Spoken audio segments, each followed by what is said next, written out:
नमस्कार। Chanakya IAS academy के daily current affair session में आपका स्वागत है। आज है 10 अगस्त और 10 अगस्त से जितने भी महत्वपूर्ण प्रश्न बनते हैं हम उन पर चर्चा करेंगे। हमारा आज का पहला प्रश्न है, हाल ही में चर्चा में रहा BHU विजन शब्द किससे संबंधित है? कृषि और मृदा परीक्षण, कृषि उपकरण, पशुओं से संबंधित या इनमें से कोई नहीं?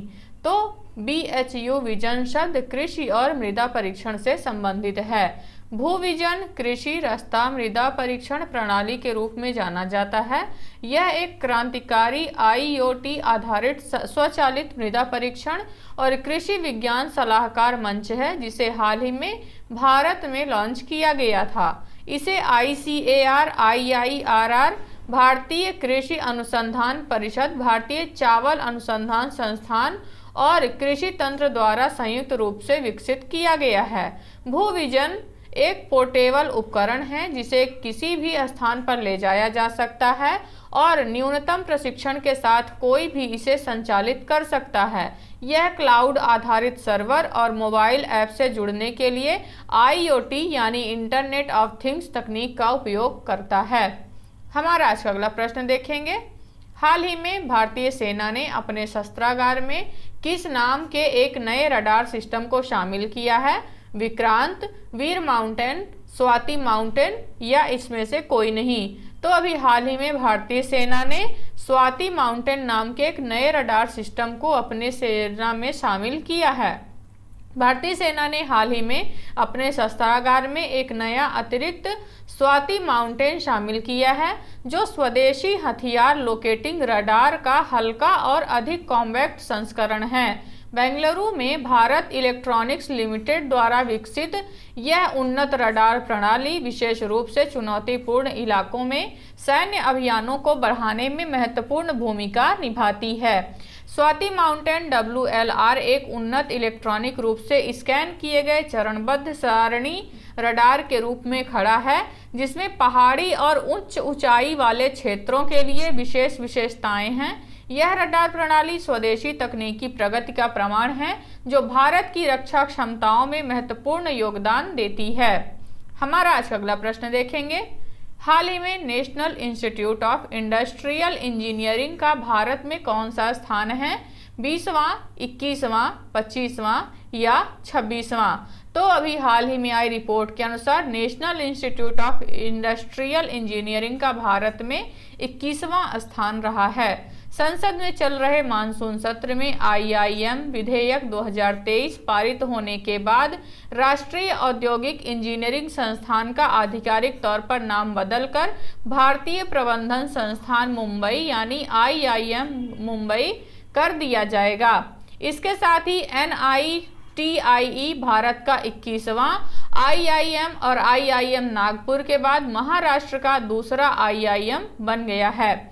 वर्तमान में NITIE 2023 में नेशनल इंस्टीट्यूट रैंकिंग फ्रेमवर्क द्वारा प्रबंधन श्रेणी में 7वें स्थान पर है। हमारा आज का अगला प्रश्न देखेंगे। भारत रक्षा मंत्रालय माइक्रोसॉफ्ट OS का नाम बदलकर उसका नया नाम क्या रखेगा? ब्रह्म, माया, कावेरी या इनमें से कोई नहीं? तो अभी भारत रक्षा मंत्रालय माइक्रोसॉफ्ट OS का नाम बदलकर माया रखने जा रहा है। केंद्रीय रक्षा मंत्रालय ने जानकारी दी है कि मंत्रालय स्वदेशी रूप से विकसित एक सुरक्षित ऑपरेटिंग सिस्टम OS स्थापित करेगा, जिसका नाम माया OS होगा। यह OS मौजूदा ऑपरेटिंग सिस्टम्स माइक्रोसॉफ्ट विंडोज की जगह लेगा। यह ओपन सोर्स उबंटू सॉफ्टवेयर पर आधारित है। यह सुरक्षा को बढ़ावा देते हुए एक परिचित इंटरफेस की पेशकश करते हुए साइबर खतरों से बचाएगा। यह चक्रव्यूह का उपयोग करता है, जो प्राचीन भारतीय रक्षा रणनीति से प्रेरित एक सुरक्षात्मक सुविधा देता है। हमारा आज का अगला प्रश्न देखेंगे। द्विपक्षीय अभ्यास जायद तलवार 2023 भारतीय नौसेना और किसके बीच आयोजित किया जा रहा है? संयुक्त अरब अमीरात, कजाकिस्तान, अफगानिस्तान या इनमें से कोई नहीं? तो अभी हाल ही में जायद तलवार 2023 संयुक्त अरब अमीरात में होने जा रहा है। INS विशाखापत्तनम और INS त्रिकंद नाम के 2 भारतीय नौसेना जहाज संयुक्त अरब अमीरात के दुबई में पहुंच चुके हैं, जिसका कारण है UAE नौसेना के साथ द्विपक्षीय अभ्यास जायद तलवार 2023 का होना। यह अभ्यास 8 से 11 अगस्त तक 2023 तक आयोजित किया जा रहा है, जिसका उद्देश्य सर्वोत्तम प्रथाओं को साझा करना और दोनों नौसेनाओं के बीच तालमेल को बढ़ावा देना है। हमारा आज का अगला प्रश्न देखेंगे। किस राज्य के सड़क परिवहन ने एशिया के सर्वश्रेष्ठ ब्रांड नियोक्ता पुरस्कार 2023 जीता है? केरल, कर्नाटक, उत्तर प्रदेश या राजस्थान? तो अभी हाल ही में कर्नाटक राज्य सड़क परिवहन ने एशिया के सर्वश्रेष्ठ ब्रांड नियोक्ता पुरस्कार 2023 जीता है। कर्नाटक राज्य सड़क परिवहन निगम ने इनोवेटिव HR प्रैक्टिसेज वाले संगठन श्रेणी के तहत एशिया का सर्वश्रेष्ठ ब्रांड नियोक्ता पुरस्कार 2023 जीता है। इसकी घोषणा 8वीं ब्रांड कांग्रेस के 14वें संस्करण में की गई और इसे 17 अगस्त को सिंगापुर में प्रस्तुत किया जाएगा। इसका उद्घाटन 12 सितंबर 1948 को मैसूर सड़क परिवहन विभाग द्वारा किया गया था। बाद में इसे एक स्वतंत्र निगम में बदल दिया गया और इसका नाम बदलकर कर्नाटक सड़क परिवहन निगम कर दिया गया। हमारा आज अगला प्रश्न देखेंगे। हाल ही में आई रिपोर्ट के अनुसार भारत 14 वर्षों में उत्सर्जन दर को कितने प्रतिशत तक कम करने में सफल रहा है? 33%, 40%, 32% या फिर 25%? तो अभी आई रिपोर्ट के अनुसार भारत पिछले 14 वर्षों में 33% उत्सर्जन दर को कम करने में सफल रहा है। संयुक्त राष्ट्र को प्रस्तुत करने के लिए किए गए एक नवीनतम आकलन से परिचित 2 अधिकारियों के अनुसार भारत की ग्रीन हाउस उत्सर्जन दर 14 वर्षों में उम्मीद से अधिक 33% कम हुई है, जिसका कारण है नवीकरणीय ऊर्जा उत्पादन बढ़ा और वन क्षेत्र में वृद्धि। भारत 2030 तक उत्सर्जन तीव्रता को 2005 के स्तर से 45% तक कम करने के लिए UNFCCC की प्रतिबद्धता को पूरा करने की राह पर है, जो 2016-2019 के दौरान भारत के उत्सर्जन में कमी की औसत दर बढ़कर 3% सालाना हो गई है। हमारा आज का अगला प्रश्न देखेंगे। कोयला लिग्नाइट सार्वजनिक उपकरणों द्वारा 5 वर्षों में कितने इको पार्क का निर्माण किया गया?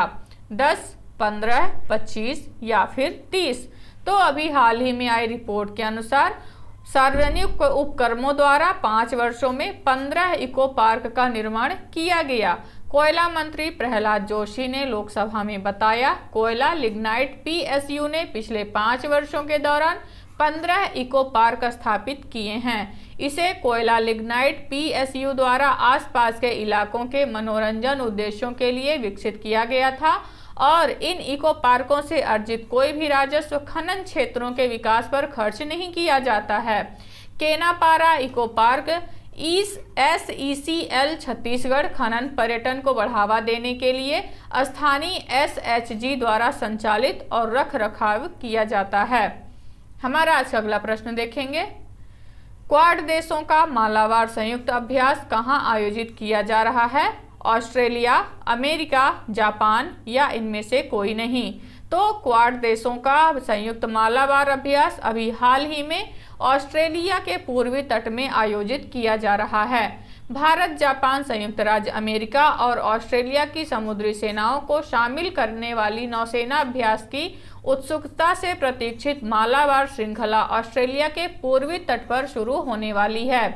अभ्यास की यह पुनरावृत्ति पनडुब्बी रोधी युद्ध क्षमताओं को बढ़ाने पर केंद्रित होगी, जो प्रतिभागियों की समुद्री सुरक्षा और भारत प्रशांत क्षेत्र में सहयोग के प्रति साझा प्रतिबद्धता का संकेत देगी।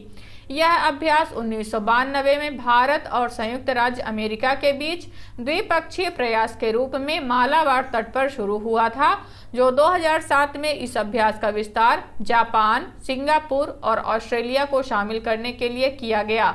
जापान बाद में 2015 में अस्थायी भागीदार भी बन गया।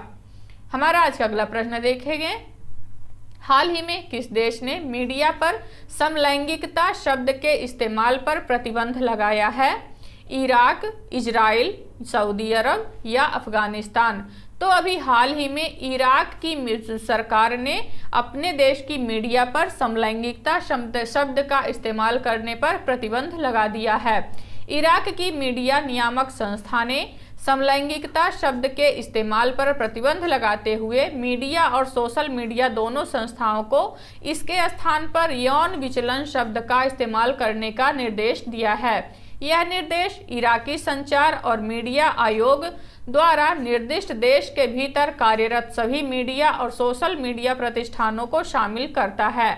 उनके किसी भी एप्लीकेशन में इन शर्तों का उपयोग अब सभी लाइसेंस प्राप्त CMSE फोन और इंटरनेट कंपनियों के लिए प्रतिबंधित हैं। परिणाम स्वरूप ये कंपनियां अपने किसी भी मोबाइल ऐप में समलैंगिकता या लिंग को शामिल करने के से विवश हैं। तो ये रहे आज के हमारे कुछ महत्वपूर्ण प्रश्न। आशा करते हैं चाणक्य IAS एकेडमी द्वारा चलाया जा रहा करंट अफेयर सेशन आपको पसंद आ रहा होगा। हमारे ऐसे और भी कंटेंट से जुड़ने के लिए चैनल को सब्सक्राइब करें और बेल आइकन दबाना ना भूलें। धन्यवाद।